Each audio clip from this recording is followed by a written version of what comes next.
This week sees the release of Spider-Man on the PlayStation 4, one of the most anticipated games of the year, and probably the biggest superhero game since Arkham Knight. It's becoming increasingly rare that we get big superhero games like this, especially given how the video game market has changed over the past few years.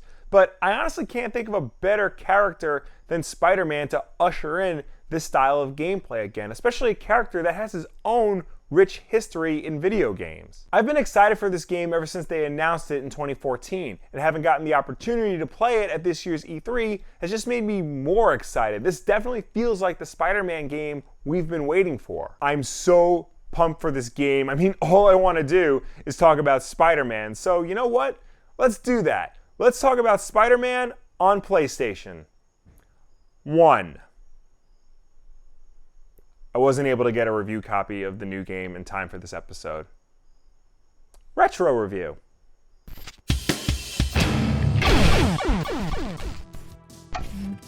This Spider-Man game was released in 2000, published by Activision and developed by Neversoft, the same team behind the Tony Hawk franchise. The game was first released on the original PlayStation, but soon found its way to other systems, like the Nintendo 64, where I first played it back in the day, the Dreamcast, and even Windows PC. There was also a Game Boy Color version, which was straight up terrible. Seriously, I don't understand how this got decent reviews back in the day. All you did was get attacked by birds. Anyway, I recently picked up the PS1 version of the game at the Long Island Retro Gaming Expo a couple of weeks ago. I figured since I couldn't get my hands on the new Spider-Man game, why not take a look back at an old Spider-Man game? Because while there were many Spider-Man games before this even came out, to me, this was the game that cemented Spider-Man as a top-tier video game character, not just a comic book character that happened to have good video games. The game was a pretty big deal when it came out. The last Spider-Man game was 1996's Web of Fire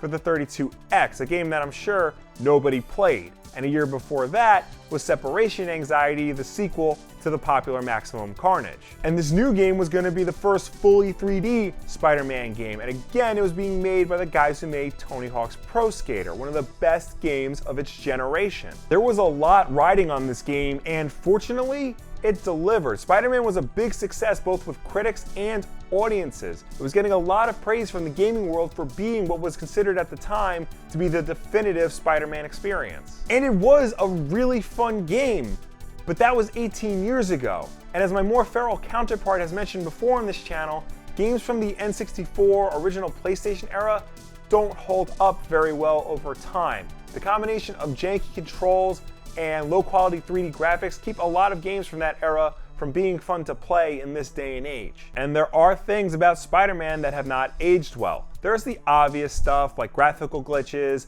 ugly character models, and a lot of fog during the outdoor sections. But beyond the visuals, actually playing the game in 2018 comes with a learning curve. For one thing, there's no camera control. I honestly lost count of how many times I tried to move the right analog stick in order to reorient the camera. The only way to really do that is to point Spider-Man in the direction you want the camera to face. That's fine if you're just exploring a level, but if you're in the heat of battle, it can be really hard to see what you're fighting against. This is especially true during the web slinging and wall crawling sections of the game. If you're just going straight, you should be fine, but if you need to make a quick turn or run away from something really fast, it could be difficult to pull off. There are other issues too. Some of the more advanced web attacks don't register every time. The combat isn't as fluid or snappy as a game like Arkham Asylum or Ninja Gaiden. But you know something? If you can get past the game's shortcomings and adjust to the dated controls, then this game is still really fun to play. I was surprised with how much I was enjoying playing this game. Combat is simple but very effective.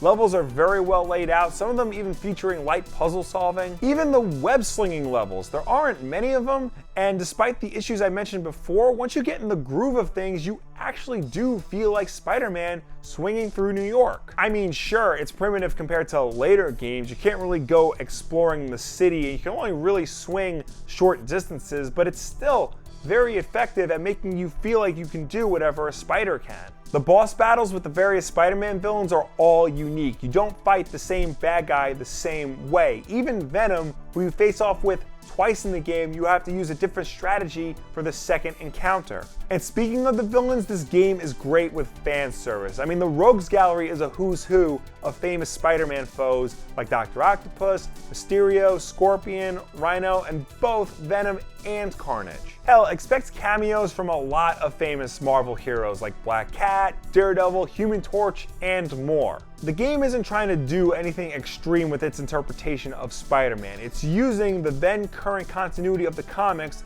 to tell a good, fun Spider-Man story that fans of all ages can enjoy. Which means that Spider-Man and Mary Jane are husband and wife. Just as God intended. The game isn't overtly difficult. If you know what you're doing, you can breeze through the campaign pretty quickly. My entire playthrough for this video was only about 3 hours, and that was just doing the campaign missions. There is a lot to do in this game once you beat the main campaign. You can go through it again on a higher difficulty, there are secret comic book covers to collect, there are even costumes to unlock. Many of the costumes offer special abilities, so you can go through the campaign mode again in these new costumes and give these new abilities a try. You can even enter in a variety of cheat codes that really change the way the game plays. So let's say you're fighting Carnage and you're having a really hard time beating him because he keeps spamming his stupid throwing attack, and you really need to get this video done on time. Just enter in the invincibility cheat and really show him a thing or two.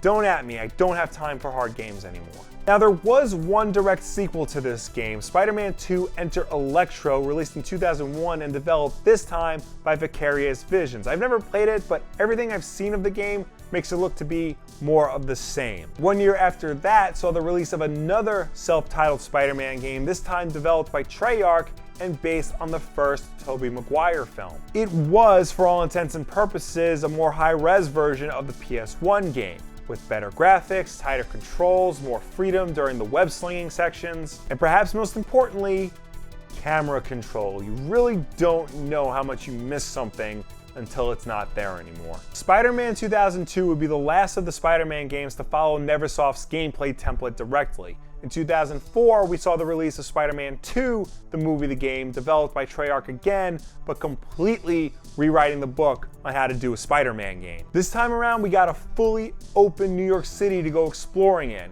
and we got web-slinging mechanics that felt more like actually swinging than ever before. Since then, with very few exceptions, pretty much every Spider-Man game has been following the template of Spider-Man 2 with varying degrees of success. Now, ultimately, I do think that's the right call in the end, but there's something to be said for the relative simplicity of the 2000 game. For all of this game's technical shortcomings, it really was the complete Spider-Man experience for the time, and even now, it's a really fun game that really does a good job of making you feel like Spider-Man, even for a little bit. It wasn't trying to reinvent the wheel or do anything crazy with the license, it was just trying to be a good, fun, timeless Spider-Man experience, and I honestly think they nailed it. This is still a very good game. Now, you can generally find the PS1 and N64 versions of this game for between $10 and $25, and that's not too bad, all things considered. The Dreamcast version goes for a little bit more money because it's a little bit more rare, but either way, if you're looking for a really good game from the 32-bit, 64-bit era, you can't go wrong with 2000's Spider-Man. But what do you guys think about Spider-Man on the PS1? Did you play it when it came out? Did you play it on the 64 or the Dreamcast? Do you think it still holds up today? Let me know down below or anywhere on the internet. I promise next week we'll talk about the PS4 game. I just had to get a Spider-Man video out this week. I figured, why not revisit this game? I'm really glad I did. It brought back a lot of fond memories. Except where noted, all gameplay footage from this video was captured during my 3-hour playthrough of the game through my PlayStation 3. It ran the game beautifully and even upscaled it to 1080p, which is nice. I also played the game on easy because, like I said, I don't have time for hard games anymore.